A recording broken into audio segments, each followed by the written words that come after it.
On the Talkback Show, on the radio, or whatever audio-visual device you choose to use. Welcome to the GBC podcast, where we talk about the Packers and our hometown of Green Bay. We are the official podcast of the Lot 1 Tailgate Party, which is at Lambeau Field every home game. This is episode 108, created June 14th, 2025. I'm John. I'm in Appleton, Wisconsin. Along with me, Jeff in Minnesota and Neil on the East Coast. Say hello, gentlemen, and tell us what you're drinking.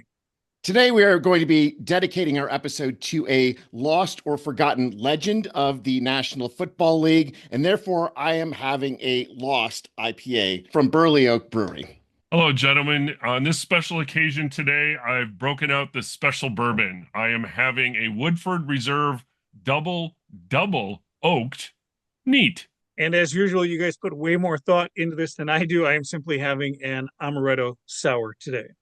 John, at least you chose the proper Packers colors for your drink today. Thank you, Neil. All right, you can find us on YouTube and Twitter at Green Bay Chat and Facebook at the GBC Podcast Green Bay Chat. And just the audio is available on Apple Podcasts as well as Spotify by searching for Green Bay Chat. Our topic on this episode is Jack Vainisi. We've talked in the past about the importance of Jack Vainisi in the history of the Green Bay Packers. In our post-draft episode, we talked about meeting Jack's brother, Sam Vainisi. Sam, along with Jack's daughter, Val, are on a campaign to get Jack Vainisi inducted into the Pro Football Hall of Fame. Jack Vainisi was inducted as a member of the Packers Hall of Fame in 1982. Born Jack Anthony Vainisi, August 27th, 1927 in Chicago, he died November 27th, 1960 in Green Bay. He's buried in Alloway Catholic Cemetery. Jack attended Evanston St. George High School and was co-captain of the football team in 1944 as a senior.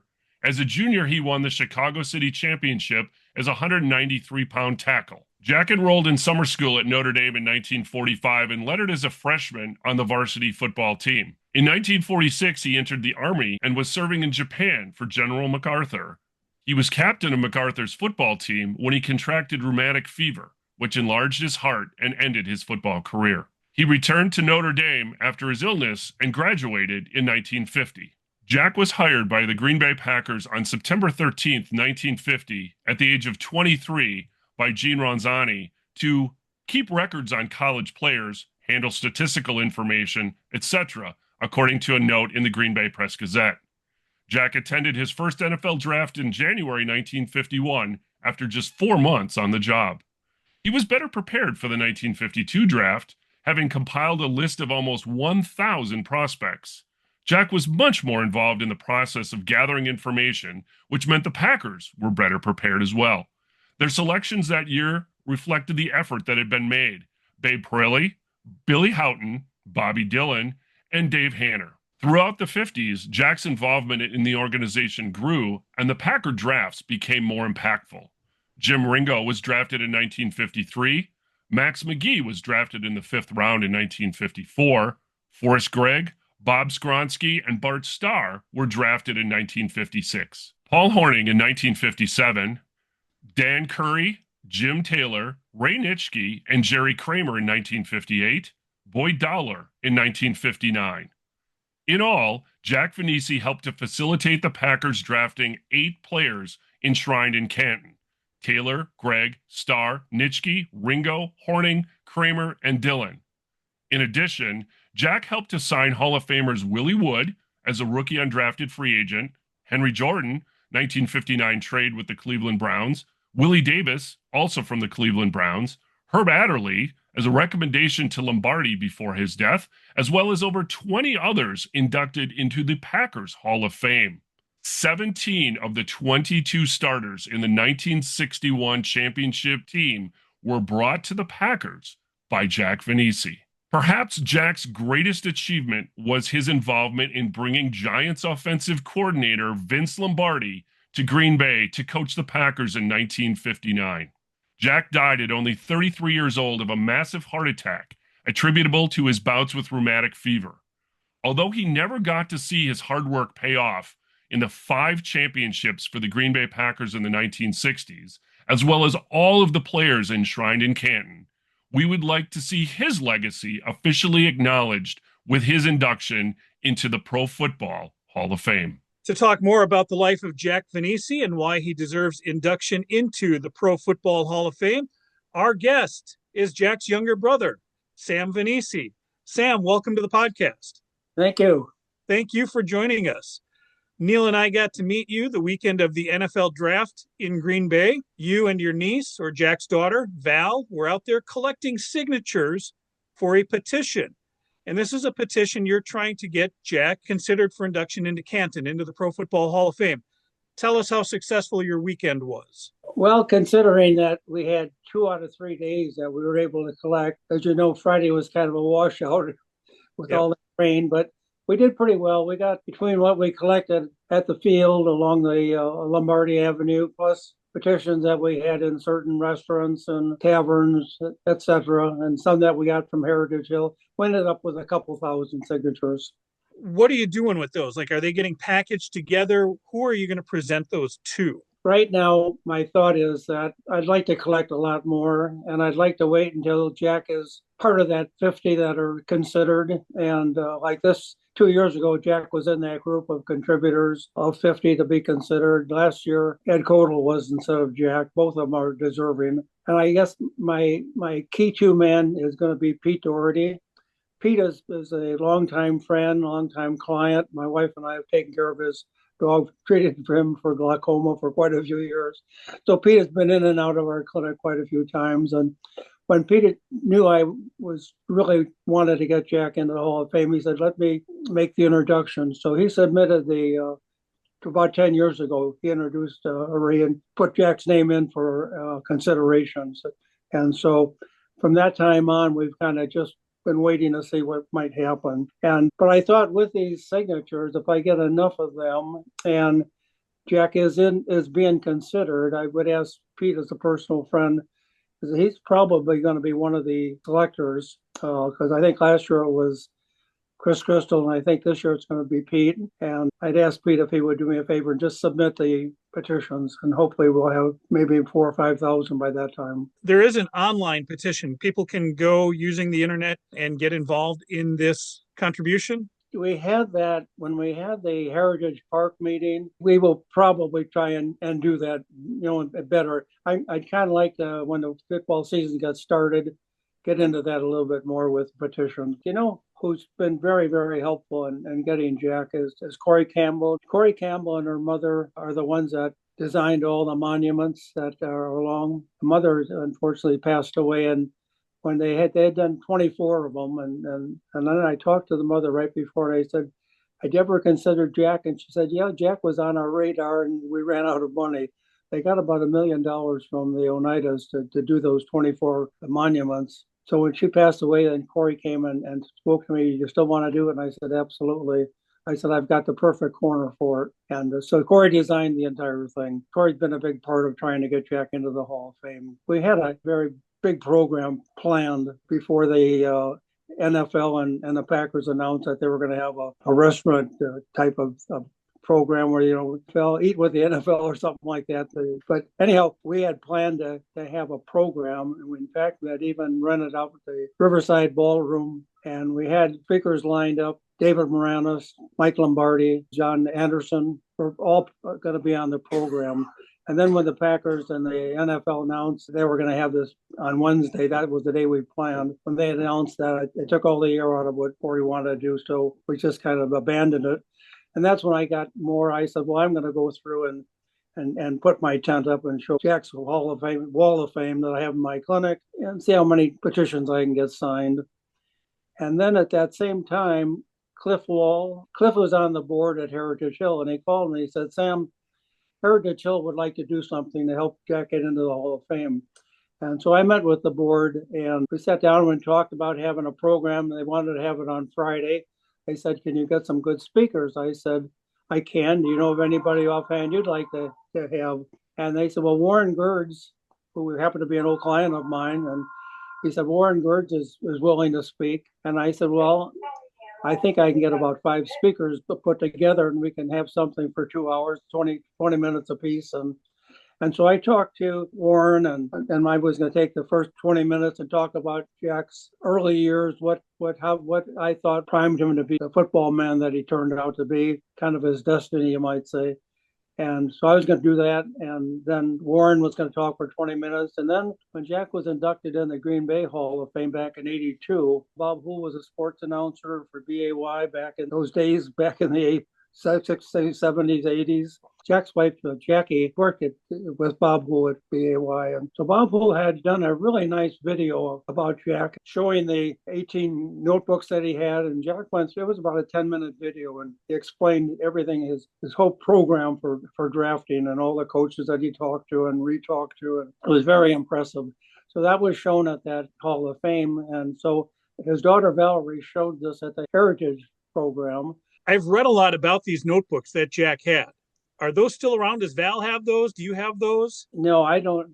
They may be in the library. I have no idea, but I don't think that's a good spot for them if they're on display.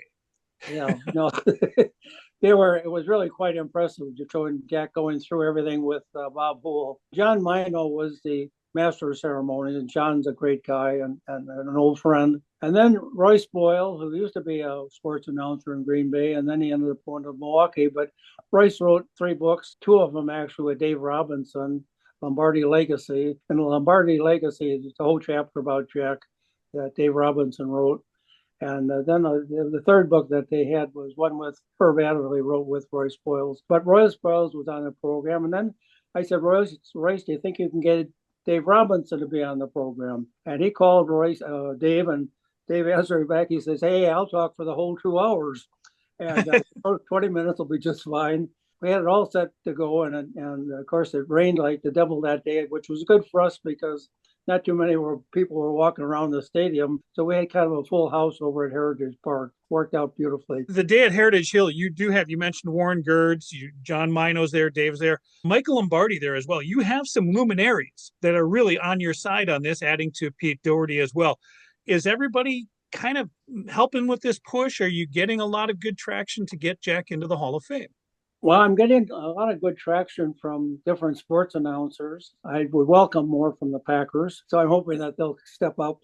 I did have a good meeting with Ed Policy a few months before the draft and talked to him about it. In fact, Corey Campbell and I met up together and had lunch with him. And he said he was going to have one of the girls that was in charge of publicity contact us and try and get Jack included in some of the programs they were having. But anyhow, Mike Lombardi is really a strong advocate of getting Jack in. In fact, I don't know if you read his last book that came out a couple of years ago, Football Done Right. And in that, he's got a chapter on the draft. And in the draft, he talks about the 2 teams that did it right and the 1 team that did it wrong. And the first team he talks about is the Green Bay Packers and Jack Vainisi. And he said if Lombardi knew that Jack Vainisi wasn't in the Hall of Fame, he'd step out of his grave and raise hell. But anyhow, so he had Green Bay Packers and Pittsburgh Steelers as doing the drafts right, Chuck Noll, and then the Houston Oilers, he kind of panned the Houston Oilers. But it was a great book, a great read. But he's been a strong advocate for Jack. In fact, when I asked him about coming and for a program we had originally planned, he said, I'll do anything. I'll pay my own way to just come and talk about Jack. For this program that we had, I said, Mike, it's going to be mayhem in Green Bay. I said, if you can just do a little video for us, that'd be great. And he did do a great video. I have a follow-up question to that. You mentioned the Steelers drafts, and really the only period of drafting that's been comparable to what Jack Vainisi did was the Steelers in the late 60s and early 70s. And interestingly, Art Rooney Jr. is also not in the Pro Football Hall of Fame, despite having a legendary series of scouting and leading to the draft. So do you have any contact with the Steelers organization or with people associated with Art Rooney Jr. and the parallels and how both of them should be in the Pro Football Hall of Fame as contributors? No, I haven't, but they do. There's several that belong in there. I don't know if you read the article. Came out right after they picked the 50 contributors, or 50 of them that made the number for contributors. Our judge wrote the article, and why the hell isn't Jack Vainisi included in there? And they said nobody's more deserving. There's been a lot of people in Green Bay. Jeff Ash, he's been a great supporter. Mike Spoof, is that? Mike Spofford, yeah. Between him and Ash, most of the pictures that are behind me were contributed by them. they helped me find it. They went through the files pretty much at Press Gazette and sent me a lot of pictures.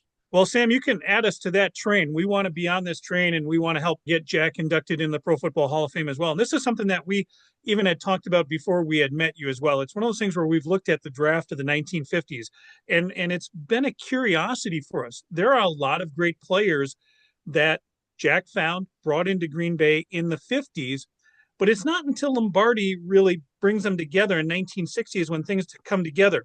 Based on your experience and Jack's experience, what was going on in the 50s? Why didn't these guys play well in the 50s? Why did it take until Lombardi came into town? One word, coach. They didn't have the coach. But the coaches are good guys. Hugh DeVore, Gene Ronzani, they're responsible for getting Jack into town, right? Absolutely. And I don't know if Jack had anything to do with it. I know when Ronzani left, he kind of left a sour note with Jack because Jack was being considered as general manager.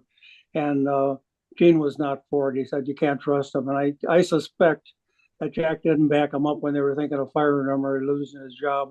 Jack didn't go to bat for him because he was not the greatest coach. There were a number of players that really complained about Gene, that he was more interested in going fishing than he was coaching. But he had been a family friend for many, many years.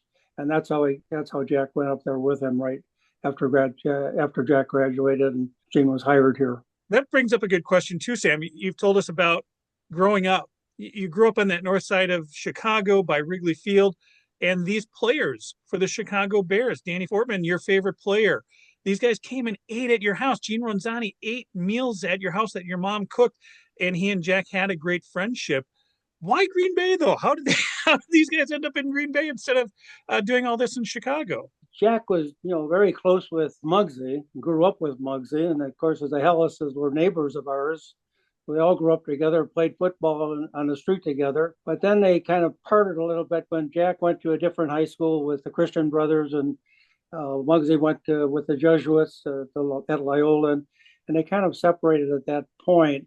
But there was never really an opportunity for Jack to get, with the Bears, like there was with my younger brother, Jerry. We can talk about him a little later. Jack is just unfortunate that even though Ronzani and Fortman and Musso and Steidehar and Bronco Nagurski and Bulldog Turner, they all ate at our house, and these were all during when Jack was in grade school. My parents could see that Jack loved football so much they wanted to give him the best opportunity that they could. So when we had all these players that would eat at my dad's store, my mom would invite them over for Thanksgiving, and Dad would put on a special Italian night for him, and Jack would sit there mesmerized by the stories that they would tell. And I was like 6 years old, and I was sitting on the lap of Bronco Nagurski and Bulldog Turner, and Jack was just starry-eyed at these guys as they were talking. The future was decided right there in 8th grade, I thought.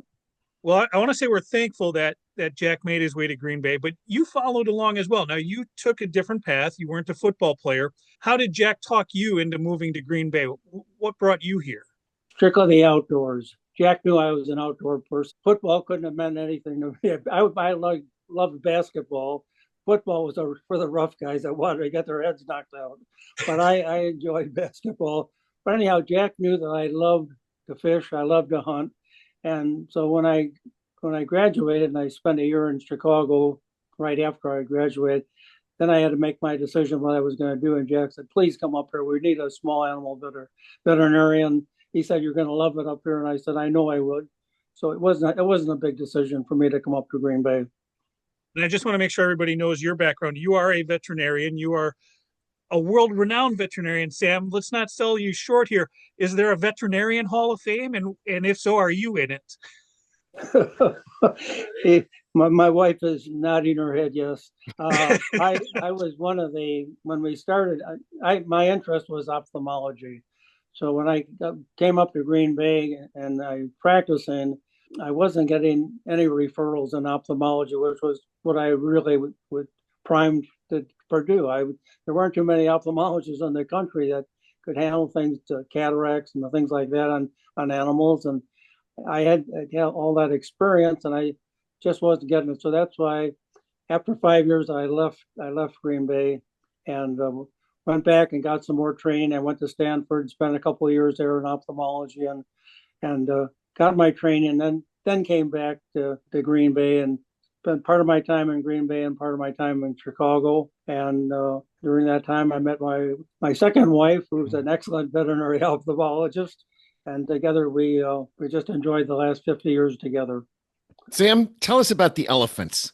Well, the elephant was on the front page of the Press Gazette. I don't know if you ever saw that, but I had a couple of elephants that had cataracts, and I was probably the only one in the country, maybe the world, that had the opportunity to do that. I had a couple of zoos that I was taking care of, and I had experience with the gentleman that introduced phacoemulsification. I don't know if that word means anything to you, but in taking out a cataract, there's a needle that vibrates several 100,000 times a second, actually, and breaks up the cataract and sucks it out. Well, I learned that particular surgery when I was in New York for a couple of years, and I worked with this gentleman. And so I was kind of at the top of the list on doing cataracts. And so doing an elephant, I guess I was the first one to be called. Plus, at that time that was the year that I spent in Chicago. So I took care of animals at Lincoln Park Zoo and Brookfield Zoo. And so we had this one elephant that had cataracts. And so that was the first one I did, and then did some for Ringling Brothers also, but had a lot of fun doing exotic animals. So again, Sam, you do come to Green Bay with Jack's influence. What is your perception at the time of what he's doing in the world of football? It's certainly in the 1950s is a lot different than what it is today. The NFL draft completely different. But what is your observation of his work at the time? Well, it was frustration for a long time. Jack would, every time I would see Jack, not every time, but many times, he would say, he'd say he just couldn't understand why Green Bay was not doing better. And he said, on black and white, we're as good as any team in the league. And he said, but we just cannot win. And so he had that frustration, and I could feel it every time I talked to him. And there wasn't much I could do about him, and that's the way it was. Tried hard. He worked long hours. He had probably the best system there was in the league as far as drafting players, and he drafted some wonderful players, as you know. In 51 and 52, I think 52 is when I see a lot of players that Jack drafted that was responsible for. And I think you were asked, there was a little question about Billy Houghton and Bobby Dillon. So we are wearing Billy Houghton and Bobby Dillon jerseys right now. Just well, I got pictures of both of them. But Bobby Dillon and I know there was a lot of back and forth between Bobby Dillon and Jack as far as getting him up here, the salary and that, and so I think Jack had a lot to do with. I think from 52 on, Jack had a lot to do with drafting most of those players. But he was just frustrated because he was bringing all these great players. Then he brought, Paul Hornung, and Hornung sat on the bench more than he played until Lombardi got here. It was very frustrating. I felt for him. But what could you do? Dave Moranis had a funny story in his book, When Pride Still Mattered, in which he mentioned that when Jack and Jackie got married, they did their honeymoon in Texas, Oklahoma, and Alabama, essentially so Jack could scout on his honeymoon. And I don't think it's surprising that some of the players the Packers drafted in that time frame were from Texas. And I think that one of the players that you've got there are 13 Pro Football Hall of Famers who have connections to Jack Vainisi, but you've got players like Billy Houghton, who should be in the Pro Football Hall of Fame, either as the first president of the NFL Players Association or for his accomplishments in once leading the league all time in receptions and receiving yards. And it's seeing those names like that. Obviously, Bobby Dillon, it took a long time before he got recognized in Canton. And it's just this lack of appreciation for those 50s Packers teams that I think is hurting Jack as well.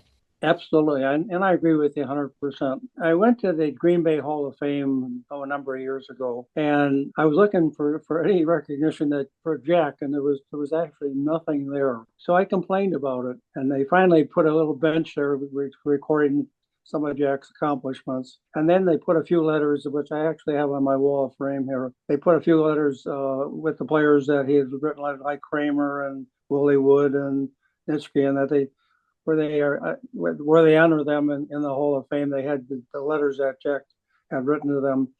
But but nothing compared to what they should have. A few months ago, I went to the Green Bay Hall of Fame before the draft, and I was amazed to see hardly anything there. The room they had for Lombardi was just a dark and dusty, and it was like they wanted that era to be gone. And not to knock anything about Ron Wolf, because he was great, but everything was Ron Wolf and Bob Harlan, and so I was a little bit disappointed, and I haven't made that known yet, but I will eventually. Going to Neil's point, watching college football in the 1950s wasn't the same as it is today. We don't have, they didn't have College Game Day, they didn't have ESPN and all this stuff. How did Jack, other than on his honeymoon traveling to watch some college programs, how does he create this network? Where does he get his information from? He's got to be a pioneer in some respect, on just the fact that he got outside the bubble and was able to gather information on players all around the country. Everything he learned growing up was football. And he had to know Jack's personality. To know Jack, he had to love Jack. And I'll get a quote that was from the commissioner. Jack and the commissioner, Bert Bell, got along just great. And Bert Bell said Jack was one of the best young executives in the football industry, and probably one of the best scouts. That was a really nice compliment that he got from Bert Bell. But Jack was just, being at Notre Dame, he was just everybody was his friend. You just could not like Jack if you knew him. And with his interest in football, he delved right into it. He just didn't, he knew what good coaches were. He played for Frank Leahy. He had a good coach when he played for MacArthur's team in Japan. And Jack knew what coaching was, and he knew what good players were, and he had to start it because there was nothing. There was no system whatsoever, and so he was just a pioneer in doing it. And he set out his mind to do it, and he did. That was sort of one of the conclusions that I came, is that possibly he's one of the inventors of modern scouting methods and modern scouting departments in the National Football League, which is remarkable. I actually have a question going back to MacArthur's team. And it relates to what you've talked about with his interest in football. Obviously, he was a star football player in high school, played as a freshman at Notre Dame. And then after the rheumatic fever in Japan, never was able to do athletics again. This is something that obviously is going to be very traumatic to your average 23-year-old. How is he able to take that and turn it into somebody who is so incredibly successful in the next decade of his life? How did he change to become that person that he became? Well, he never let football go. Even when he got out of Hines Hospital, the Veterans Hospital, after spending a year there, he had 3 more years to finish up at Notre Dame. He spent almost every day at the football field. He just could not stay away from football. And so I think during that time, he was probably thinking about his future, what he might do, and he might be, he was thinking possibly a personnel director, and what would he do to make things better. He had to be having that going through his mind, because it evolved very quickly when he finally came up here. What do you remember about Jack during those days of his early 20s, and when he had this fundamental transformation in what his career ambitions were? Well, I wish I could say more about that, Neil, but I was knee deep in trying to become a veterinarian, and I was spending all my time doing just what Jack would have been doing with football. I was doing all that, working at different hospitals, working for the humane societies. I was just trying to build myself up as a veterinarian. So we kind of had a little bit of a lapse there for a while. So I can't really give you a full answer on that. I have a question, Sam, regarding Vince Lombardi, and what did Jack identify in Vince Lombardi where he thought he was going to be the catalyst for all these players that he had drafted? Disciplinarian. He was coached with at Army. Then he was coach, of course, in New York. But he was known as a disciplinarian, and that's what Green Bay needed more than anything. The team had just run away from being coached at all. They had no coach, and so I think that's what Jack was most concerned about. And when he was more relieved than anybody when Forrest Evashevski turned them down, because the Green Bay was ready to give Forrest Evashevski the keys to the city and the keys to the Northland Hotel at the same time. They wanted him that bad. And Jack was so relieved because he had been talking to Lombardi for a couple of years. As Mike Lombardi mentioned too, he said he respected Jack. He knew that Jack had some damn good players up here, and so it was not a hard decision. He just had to be assured that he was going to have full control. And Jack told him, "You demand full control when you come up here." And when he did come up here, Lombardi would deal with nobody but Jack. The board of directors were in the other room. He and Jack did all the signings. So there was just a lot of love between the two of them. The two Italians got along great. I was just, as you say, there's an Italian connection there, isn't there? Right? Absolutely. Did Tony Canadeo get in that group as well? Yep, Tony was part of it, and there was a gas station. Paul Mazzolini, he was the fourth one. The four of them, they all got together and had lunch together. Reading about the recruitment and decision on Vince Lombardi, you see that while Jack talked to George Halas, he talked to Paul Brown. Basically, he has connections throughout the entire NFL in validating his decision. It certainly is a testament to Jack's connections everywhere in the football world. George Halas, Paul Brown, and Bert Bell. These were three of his best friends in the football league. He knew everybody, but these were his best friends. Hugh Bank, I got a picture of him with Hugh Bank at Baltimore. He was good friends with everybody, but these were the three he really trusted. He felt if he could get these three to talk to Olin Nitschke, convince Olin Nitschke, at least to have an interview with Lombardi, that would be as much as he could do, and he did that. But Paul Brown just absolutely loved Jack. I asked Mike Lombardi worked for Paul Brown, Bill Belichick, and Bill Walsh. And I asked Mike, I said, "Mike, what did Paul Brown think of Jack?" He said he loved your brother. And he tried, and Jack told me that twice he offered him a job to come to Cleveland. He tried to lure Jack, and Jack said, "No, I've got a job to do here." And he was determined that he was going to turn Green Bay into something. And the Cleveland part worked out okay since he traded for Willie Davis and Henry Jordan from Cleveland as well in that time frame. Well, they had that agreement between them. If they didn't want to play against a certain player, but he was a good player, they wanted him out of their league. And that's the agreement they had. And then Paul Brown had that same agreement with Jerry with the Bears. If they would trade if they had a player that was a good player, but they didn't want to have to play against him, they wanted to trade him out to the other part of the league. Wow. That's fascinating, actually. So because when they had good players, but yeah, and didn't want to see or play against them, so they arranged so that the players could still go to the other league, and that's fascinating. But I mean, I think the Willie Davis and Henry Jordan are very interesting cases because Henry Jordan did not start at all for Cleveland prior to being traded in '59 to the Packers, and Willie Davis only had started 2 times in the year before. So it's clear that Jack saw things in these players as far as their potential that they weren't seeing in Cleveland. I mean, he knew what he was getting with these players, and obviously they demonstrated that Jack was right about these things. Right. All I can say is you're right. Let's talk about your other brother, Jerry. He's about 10 years younger than you, I believe. Now his Wikipedia page says as a child he was in Green Bay working as a ball boy as well. So tell us how Jerry fits into the picture and where he evolves in football. Jerry is very athletic also, but unfortunately Jerry has asthma pretty bad, so he could never really play the sports that he really liked to. But he was actually a clone of Jack. The two of them really were like twins. Jack, knowing that Jerry loved football so much, even though he couldn't play it, invited him when Jerry was out for school, during the summer months, to be a ball boy, and they were very, very, very, very close. But Jerry fit into the Bears a little bit different. And when you ask about how come Jack was never drafted by the Bears, Jerry kept up a very close relationship with Muggsy Hellis. And when Jerry graduated, graduated from Georgetown.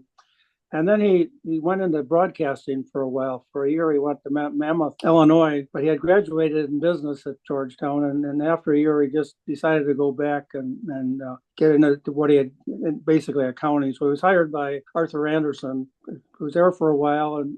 And while he was there, he went to night school. Well, he got his CPA while he was with Arthur Anderson. and then went to night school and to study law and passed the boards for becoming the bar examination. So Jerry worked extremely hard, and then he kept a close relationship with Muggsy Ellis. And Muggsy and said, Jerry, we really need a good attorney. Would you be interested in coming to play at the Bears? And George, of course, Jerry jumped at it because he had this love for football that Jack had. So I met Mr. Ellis and who he didn't know that well. And the first thing that he did was he said, well, you're going to be our controller and our attorney both. And so Jerry said, well, let me look at the books, and he opened up the safe, and here was hundreds of thousands of dollars that the old man had in this big safe. And he says, what do you have all this money here for? Why don't you have it in the bank? Look at all the interest you could be collected. And the old man said, really? And he said, Jerry, he said, yes. So he said, well, Jerry, go ahead and do it then, and put it all in the bank. And he keeps telling that story. He said, here I had all this money doing nothing except sitting in my bank. But anyhow, they hit it off really well. Muggsy had unfortunately died at a very early age. I think he was in the late 50s. And unfortunately had been going through a terrible divorce, and Jerry was his attorney. And I remember they were up here in the 50s, and I sat in the booth with Jerry and in the box actually with Muggsy and Jerry during the game that the Bears lost. And Muggsy said, Sam, aren't we ever going to make you a Bear fan again? I said, I'm afraid not. And unfortunately, he died the next day. Oh, no. He had a heart attack and died the next day. But Muggsy, I had a lot of love for Muggsy in grade school because he and I would play street ball together. And Muggsy and I would play against Jack and one of his friends. And Muggsy always said, Sam, you've got the best hands. And I said, well, you're the best passer I've ever seen. So Muggsy and I got along really well. Jerry ends up being kind of the architect for the Chicago Bears, their one and only Super Bowl championship, 1985. Jerry is in the Chicagoland Sports Hall of Fame. He's well remembered in Bears lore. Absolutely. They love him in Chicago. And when he was fired, the front page of the Chicago Tribune had a big picture of Mike Ditka basically crying that he lost his best friend when he got fired. And then the next year he got fired. So the 85 Bears, however, bring up two people who are, I think, the closest analogs to Jack Vainisi, who are actually in the Pro Football Hall of Fame. One of those is Jim Finks, who was inducted in 1995. He built the Purple People Eaters from 64 to 73, and then the Bears for 9 years. So 1 Super Bowl win, 4 Super Bowl losses. And comparably, Bill Polian built up the Buffalo Bills from 85 to 92, started the Panthers for their success, and then led the Colts for a decade, 4 Super Bowl losses, 1 Super Bowl win for his teams. Maybe that's the formula need to be a contributor. Jack needed to have his teams lose more. But fundamentally, Jim Finks and Bill Polian are great people who are in the Pro Football Hall of Fame, who basically their role in professional football was essentially the same as Jack Vainisi's. Sam Finks was a great general manager for the Bears. I didn't know much about Poland, but I did. But Finks left Jack a great team to be a general manager for. Jack just had to add a couple more players actually for them to win that Super Bowl. Sam, you mentioned the monument that's there in Green Bay. It's on the corner of Lombardi Avenue and Ridge Road. And you've talked to the team, about Jack's role and things like that. We know that inside Lambeau Field, all of the Hall of Famers, they're up on the Ring of Honor. But Ted Thompson's name is up there. And Ted's not in the Pro Football Hall of Fame. He's kind of in a separate spot. What are the chances, or have you talked to anybody about getting Jack's name up there by Ted Thompson, some type of in-stadium honorific? Yes, I did. As you might remember, before Ron Wolf got on the circle, he was up in the corner of the stadium, and then they took him off and put him, when he was inducted, they put him on the circle. Mark Murphy had just come. I think he had been here a couple of years. I went up to meet him. I called him, and he said, we had really a nice meeting. I said, Mark, you probably don't know a lot about Jack, but we had a long meeting and talked about him. And he said, no, I don't know. I know a lot about your brother. I said, well, what's the possibility of getting him up on the corner where we had Ron Wolf's name? Because I said, I think eventually he's going to get on that circle. And he agreed with me. He said, I think that's probably a valid idea. So he said, but let me talk to somebody about it. So then he called me back the next day and he said, Oh, I talked to Bob Harlan about it, and Bob said he can't go on there because he wasn't a general manager, and he felt kind of embarrassed about that he couldn't couldn't make the move. But that's the way it was. Jack, he belongs up on that corner. Jack should be up there. That can also be part of the push, right? To see, what kind of honors we can get. Going back to the Hall of Fame, you talked about Pete Doherty, and if I recall correctly, Pete was the one who championed Bobby Dillon for quite a few years leading up to his induction in 2019. So you got a good guy on your side there. What kind of conversations have you had with Pete other than just Hall of Fame? That's basically the main conversation that I've had with Pete. His dog is no longer comes to our clinic because his dog passed away, unfortunately. Oh, no. I'll get in touch with Pete again because Pete's on my radar as one that can probably help me more than anybody. When Bobby Dillon got into the Hall of Fame a couple of years ago, I sent Mark another letter. Mark Murphy has always been wonderful as far as answering. I sent him a letter, the next day I get an answer. And I said, Mark, how many guys I have to have into the Hall of Fame before you put them up on that corner? And he said, I agree with it. He said, let me get back to you. So I got a letter the next day. He says, well, I won't tell you who he talked to, but he said, well, I was told Jack didn't draft any of those players. The coaches draft them all. I said, Mark, all the coaches make the final decision, but they rely on the personnel director, the scouts, to tell them who to draft. I said, that was such a stupid answer. I'm even reluctant to tell you about it, but it was embarrassing to me.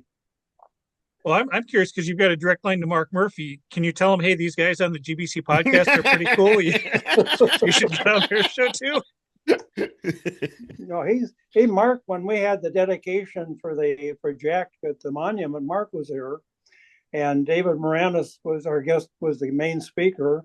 John Maiano was the master of ceremonies, but Mark was there, and Mark and I have always gotten along fine, but it's just the advice that he gets is terrible. So what can I do about it? Sam, do you think with now the change from Mark to Ed Policy, with the changing of the guard, is there opportunity here perhaps? I don't think so. I don't know why, but there just seems to be a reluctance to change things. There really is. And I kind of feel bad for the Lombardi era because I just feel that that's kind of been pushed back on the back burner. Even though that was the greatest period, that's a period that saved the team is when Lombardi got here.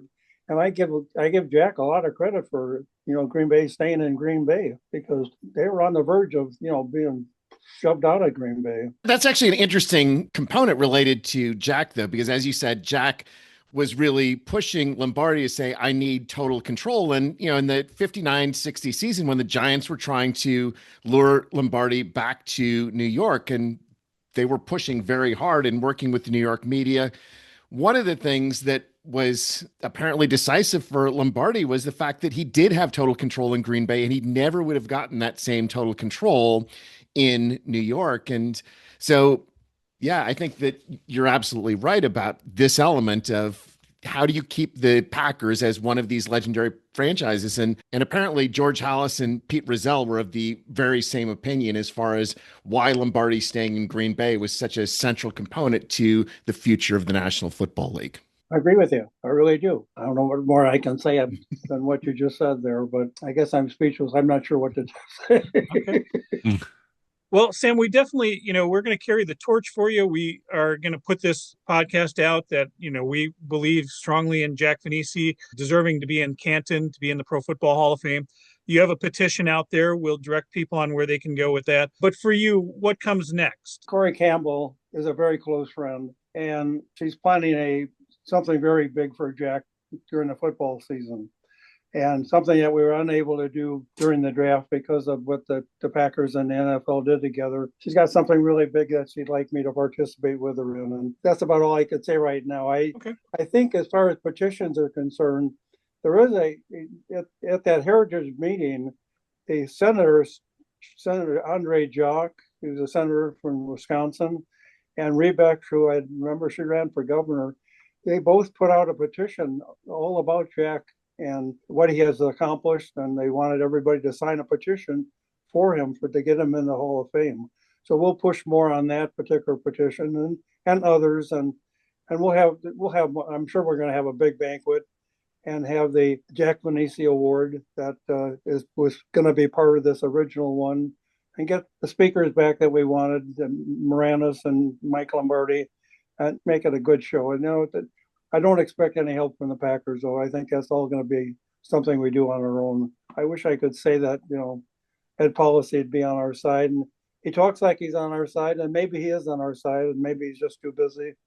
But I'm not counting on it. So, well, please keep us in the loop. Let us know as these things come up. We want to support. We'll be involved as much as we can as well. Can I tell you one more little story? Absolutely. Did you ever hear the story about Marie Lombardi bringing her little dog into my hospital? One day, Marie came in. Marie used to spend a lot of time in my hospital. She's a real animal lover. And she comes in one day with little Maxie. That's a little dachshund. And she's carrying Maxie. And she says, Maxie's paralyzed. And I said, Marie, it's a rather common problem with dachshunds. The way they're built, and when they jump, they easily slip a disc. And I said, we can do one of two things, Marie. He seems like he still has a little bit of feeling in his hind legs. We might be able to get by with just some steroids and cage rest, just keep him in a cage where he can't have much motion. Or we can do surgery. I said, I've done that surgery. I worked with an orthopedic surgeon in school. I can take out a disc if necessary, but I don't think we need to do that. She said, well, I need to talk over with Vince. So she gets on the phone and she calls the Packer office. And she says, this is Marie Lombardi. Get the coach here. And they says, Mrs. Lombardi, the coach is out in the practice field. I don't give a damn. Go get him. Just like that. So about 15 minutes later, I gave her the phone. I said, I have to see some patients. But so she's in my office.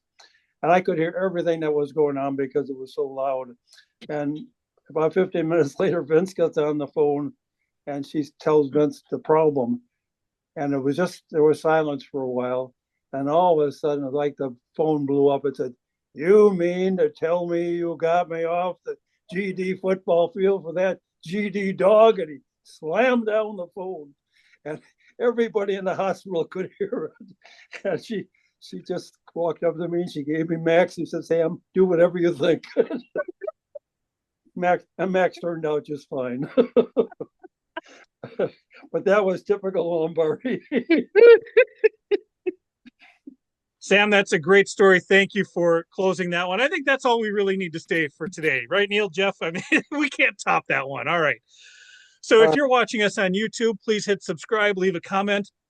Find the GBC podcast at Green Bay Chat. That's all one word. We are on Twitter, Instagram, TikTok, Snapchat, Blue Sky, Apple Podcasts, and Spotify.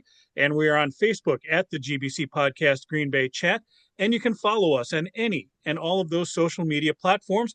And may you fully appreciate the magnitude of your impending good fortune. Thanks for joining us. Good night. All right. Good night, guys. Thank you. Thank you very much. Thank you.